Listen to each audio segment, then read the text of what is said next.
Hello traders, Kelly254 here, and today I'm going to show you how to create a bot, how to add indicators on your bot. That is first thing. It's a new concept that I've never done on this channel. So let's get started. Please, can you create a DBot that enters a touch trade with a negative 0.21 barrier and 5 ticks trade duration each time price breaks above the upper Bollinger Band, and RSI at that time is above 75. If possible, the bot should also be able to enter a touch trade with a positive 0.21 barrier and a 5 ticks trade duration each time price breaks below the lower Bollinger Band, and RSI at that time is below 25, i.e. the bot can also, that is, the DBot can also auto adjust the barrier offset per trade. So correction, there is some missing values. We did not indicate on the period that the indicators should use that you want the indicator to use. The other thing, on you did not indicate the instructions on how you want the barrier to be changing dynamically. For that instance, I will just use the default settings for the indicators on the DBot. So first thing first is to make sure that the bot is on touch, no touch. You can reset it. We start from scratch, then go to touch, no touch, then change this on to touch because it's touch trades, then go forth to creating variables. And I will insist, make sure that you are commenting a concept, not just a logic. That is a logic that will make you understand the concept will work way better, because at some point I might not be able to create each and every single bot that you request, because the request might be too many and also might be matching with other logic that I did way back. So it'll be like I'm repeating myself each time, and also I could create a million of bots and still not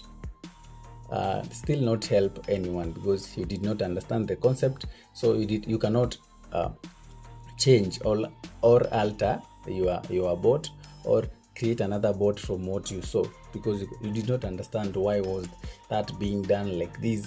Yeah, so let's make sure you're commenting a logic that will make you understand the concept, and not concepts that we have already covered, because now we'll start tackling the request per concept. As for this is the new concept, that is indicators. I've never done that on this channel. It's the first time. So let's get started.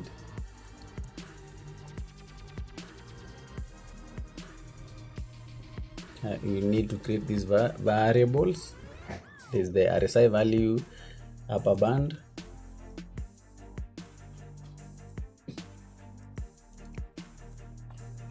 and the lower band. That is for the Bollinger Band. I'll also need to create a variable by the name offset type. I'll also need to create a variable by the name use list, like that. Then step 1, go to indicators section on the DBot, then pick the indicator that you want, that is Bollinger Band. Change this one from Bollinger Band to the type, either the upper and the lower upper band. They change this one to either that matches your chosen variable. Then duplicate this one, do the same for the other band, that is the lower band for our case, and then change this one to lower. You also need the input list. I will show you. Go next and add the other indicator, that is the RSI. It's way here. You can use the variable here, but let me just use the RSI value that we created. Now we need an input list. Most of the people will choose to use last tick list, that is tick list as the input list. It might work well with the RSI, but for the Bollinger Band it might take some time before you get an entry point. This is why first thing, we are using the last tick of the price to know when either the upper or the lower band has been broken. So using this tick list will include the last tick in the calculation of the values of either the upper or the lower value of the band.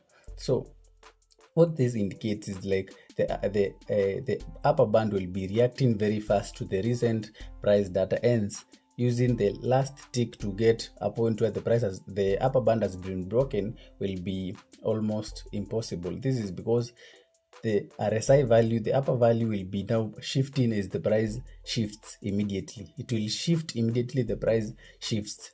Now the bot will not find a case whereby the last price is greater than the value of the upper band.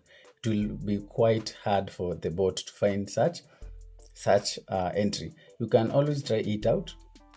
You can just duplicate this one and attach it here and here and see what happens if you'll get a point where the upper band has been broken.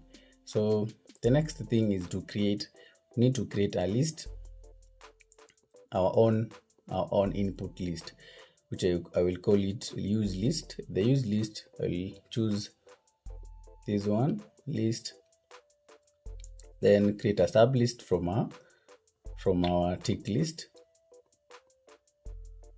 This one, need to delete this one from this point, and then get sub list from the end, and the other side from the end also. I need to calculate for the last 450, for the last 450 ticks. That's what I will do. So from here I'll attach 500, and the other end I need it to calculate up to the 50th, to leave from 50 to 0 and calculated 4. That will give the Bollinger Band a good time. Let me just call it a glitch. That's why we also see the indicators lag, a good lag. Let me just call it like that. Then attach our use list right there. Then go to variables. Then attach our use list to our input list. Here, attach right there, and the other one right over there. You did not include the period that you want us to use, and also this standard deviation up multiplier and the standard deviation down multiplier, the values that you want us to use. So we will end up using the ones that are already on the blocks, or the default ones for the blocks. So the other thing that we're going to do is now to include a text, because we want to see the values of the RSI and the bands. So we start with RSI.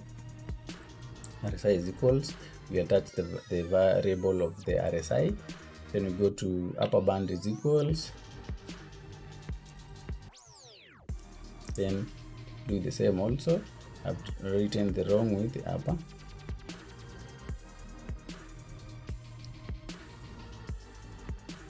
Then do the same, then do the same also for the lower band. You also need the last price, the last tick also, because we will use it to know when the price has broken either the upper or the lower band. I'll use this thing to differentiate between the indicator values and the last tick value.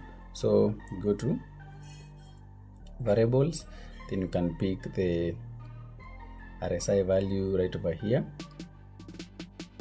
and attach it to the RSI, then attach the upper band to the upper band, and then lower band to the lower band. Then head over to pick the last tick, this one, touch it right over there. The last tick will now be used to determine whether the value of the RSI, either the upper band or the lower band, the value of the Bollinger Band, either the upper band or the lower band has been broken. Because from the comment we need to determine if the values have been broken. So the other thing we need now is to add a notification on the journal part. That is a notify. We need us to notify the text, this one, like that. Having done that, now we need loops. Go to loops, we need this one, and we also need to go to time and then pick this one. You can always also use a run after one tick. You can change this one from seconds to this one that has ticks, but remember you cannot use 0 ticks, the bot will not run. So you can only use 0 seconds like that, and then change this one to infinity, then go to math again, then pick 0 seconds like that. Then we need to we'll attach this block in here, but before we do that, we need to create logic. We need this block, we also need this one, and we need this other one, this one. So we'll if the RSI value is greater than the one that was requested, that is 75. The RSI value is greater than 75, and so need to do this one for the upper band. We delete this one, and the last tick is greater than the upper band like that. Then automatically we need to set, you remember we created a variable by the name offset type. So you go to offset type, set our offset type to something like 1 or 0. Let me just use 0. This is because we are having two types of offsets, that is a negative and a positive. The other one is a positive one. This one you can see it's a positive, and this one is a negative. So you need to differentiate, and you can't attach a variable right over here because this one is a drop down. So you will need these two, these blocks. We'll need two of them, the one that has a positive and one that has a negative. So we'll need also the offset type will help the bot differentiate when to use the one with the negative and the one with the positive. For instance, when this condition is met, the offset is negative. So meaning when offset type is negative, then all these should be negative. This one should be negative. So we do the same. We need also to attach a breakout of this loop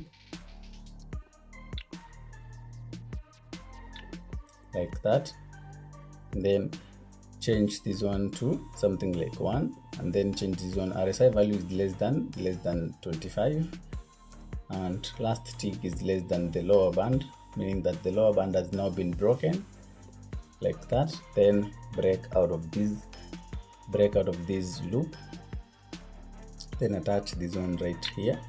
We also need another logic, if logic again, this one compare.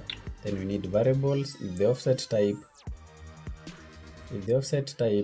is equals to 0, as we have indicated right over here, and for the other side, and the offset type is equals to 1, you can always use else right over here, but let me just use as it is, right? Then attach it right over here, then attach our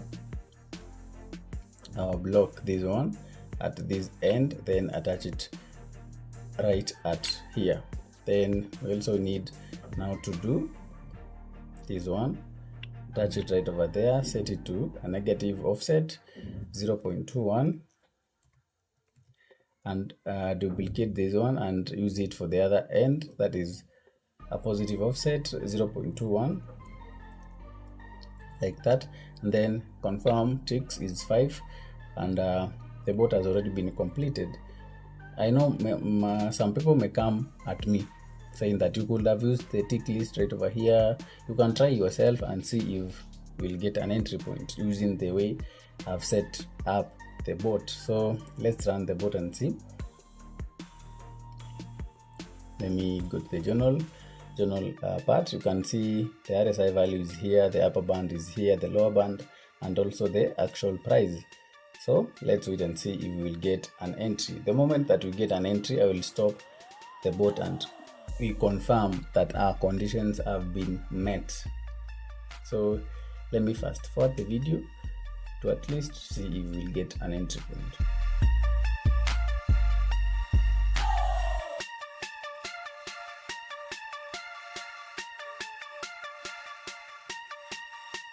You can also use the indicators to trade rise and fall. You can set them up on the bot, and automatically when the conditions have been met, the bot will automatically purchase either the contract type that you have set, either rise or fall.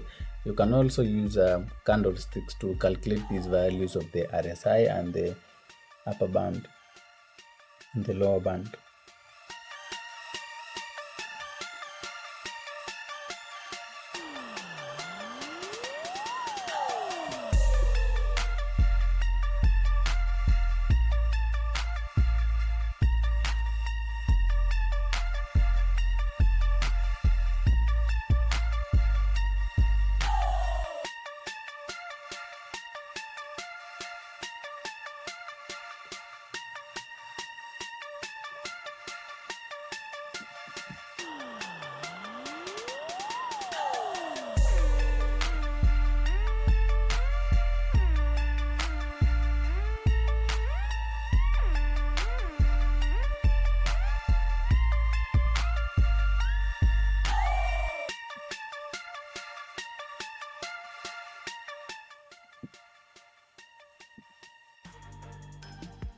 You can see we found out an entry point. Let's see what happens. I need to stop and let's confirm if the conditions that we had been given that has been followed. You can see the RSI was right below 25. The value of the RSI was below 25, this one. And now we need to go to the lower band, because the below 25 goes with the lower band. We need the price to have been broken below the lower band.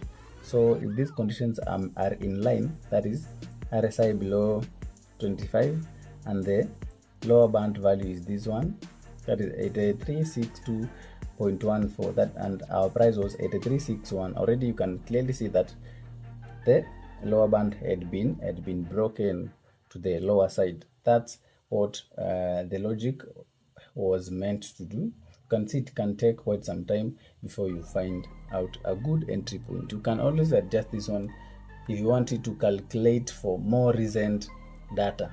Remember that I was using 50 as the latest data from the market. So if you want it to calculate for more recent data, you can always change it at that point, but it can take you quite some time before you get entry point, because the Bollinger Band will be shifting very fast. The Bollinger Band will be shifting very fast, and it can take you quite some time before getting a good entry point. Now on the other end is having an offset that is changing, changing each time. Maybe the bot is running. What you need to do is create a variable for your offset. You can just create one. You can just call it offset or barrier. Let me just call it barrier, like that. Then attach it to that point, and then do the same for the other. Attach the same variable for this end, and now define conditions on how you want this barrier to be changed. If you now do that, then as the bot is running, these two barriers will be changing dynamically depending on your set conditions. Yeah, that's it for this video. Make sure to subscribe to my YouTube channel for more informative content regarding creating Deriv bots, and I'll upload this bot on the store here, and you can always access it right over there. And you can try this. This is a new thing. They're using the indicators on your bot, though they are not always very accurate as those on the market, but they will give you an edge over the market more. So in the rise and fall markets, you can try incorporating indicators. And that's it. Also, if you really think that I should have used the last tick list here, then you can try and see if your bot will get an entry point. It's something that I've done way before, and it never gets an entry point. It never breaks above the Bollinger Band or below the Bollinger Band, using the whole tick list right over here. The reason is simple, because it is using even the value that you are using to determine a breakout on the Bollinger Band is using the same value to calculate also for the value of the upper and the lower band. Means that the upper and the lower band will be reacting very fast to the recent price data, and we do not need it to react to the recent price data. This is because we need it to have a certain glitch that will make the price break above it, or else the bot will never break above the barrier. That's why above the bands. That's why I chose 50 here. You can see choosing 10 makes it even hard for it to find a point where the price has broken up the values of the upper band and the lower band. That's it. Make sure to subscribe to my YouTube channel for more informative content like this.